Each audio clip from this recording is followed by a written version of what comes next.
Hello, I'm Adrian Salbuchi from Buenos Aires in Argentina once again. Over the past year I have been posting a host of videos on YouTube trying to explain exactly how the New World Order really works, how it harms, it weakens, it dissolves entire nations like my own, Argentina. Exceptionally, how the New World Order power elite will drive a fast, frontal, brutal, overwhelming attack as they have done in Iraq, in Afghanistan, in Palestine, and in many other places throughout history. In most countries, however, like Argentina, they choose to poison, weaken, slowly digest nations one by one, entire continents. It's cheaper, it's more effective, it's longer lasting. That's the sad story of Argentina, and that's the sad story of Latin America in general. Now, I hate crybabies, so I don't accept local defeatists who will just sit around complaining, damn Yanks, damn Brits, or whoever. Like it's always somebody else's fault. Maybe, but that's only half the truth. The other half is that, at least in Argentina, each of us adults bears joint responsibility for having allowed these dreadful things to happen over the past 30 or 40 years. So my own personal decision is to do something about it. I am responsible. I won't accept this. I will do something about it. Common wisdom says that a real slave is a person who sits around waiting for somebody else to come and free him. Well, I'm no slave. I take my personal sovereignty in my own hands. The problem stems from, I believe, from too many decades, even generations, of collectivist thinking. Don't think just communism was the key collectivist paradigm. It was the most brutal one and the most evident one, but it wasn't the worst. I also mean the collectivist, Western-style, laissez-faire, welfare-minded, so-called democracy, quote-unquote, which means going along with the herd, being conformist, brainwashed Homer Simpson attitudes of too many sheeple in the US, the UK, in Argentina, in Australia, New Zealand, in Mexico, in Brazil, in Chile, in Uruguay, Germany, France, Italy, Spain, everywhere. We've all gotten used to the thinking that the state, the government, will take care of us from cradle to grave.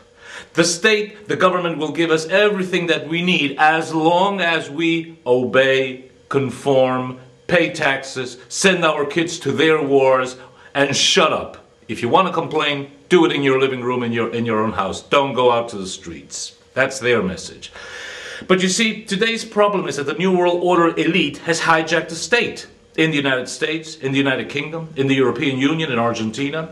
So when we obey the Bushes and the Obamas and the Clintons and the Kirchners and the Menems in Argentina and the Sarkozys and the Merkels and the Browns, we are really obeying the New World Order power elite that is embedded in them and operates through them. When we pay taxes, they go straight to the power elites. Goldman Sachs, AIG, HSBC, Halliburton, Rothschild, Rockefeller, Warburg, Mountbatten, Citicorp, Bush pockets. It goes to their pockets. When our kids die fighting wars, it's power elite wars. And all attackers and attacked become cannon fodder for the New World Order power elite. We are kept bound through a web of media lies. We are dumbed down by mental virus-like education and invisible debt chains that have enslaved us all. So what does the New World Order want?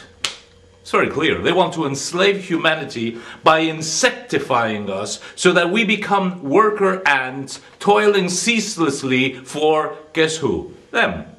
They need us to think collectivist, to think very short term, so we never realize and understand what they are up to long term.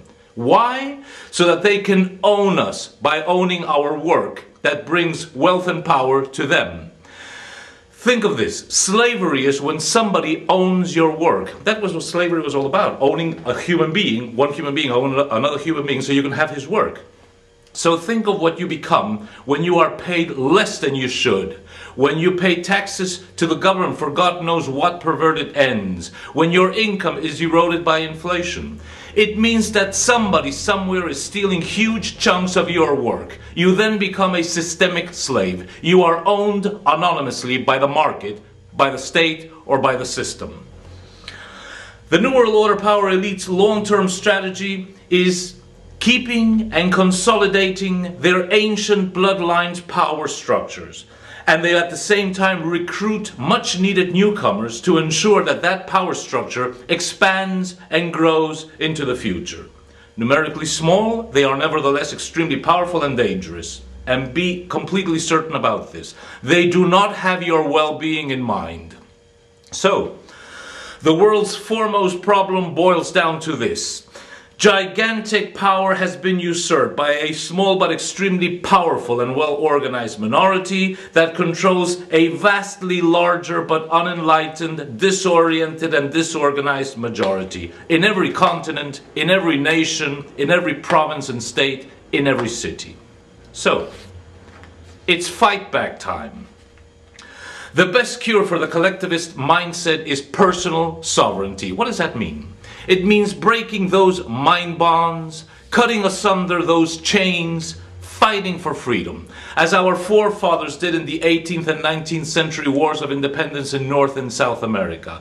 Destiny once again calls us to become freedom warriors. The difference is that rather than first picking up our muskets and our guns and our rifles to defeat the visible invaders as our forefathers did, today we have far more subtle, powerful, far-reaching weapons at hand.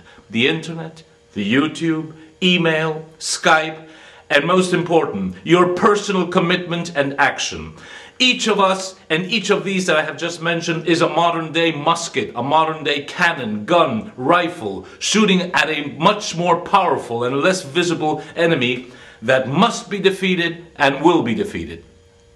Today, we are all called to forge a veritable international freedom force. I don't care if you're watching this in New York, in Los Angeles, in Buenos Aires, in Rio, in London, in Auckland, in Sydney, in Tokyo, in Moscow, in Hebron, in Berlin, in Paris, Madrid, Córdoba, Santiago, DC, or Distrito Federal in Mexico. We need to come together.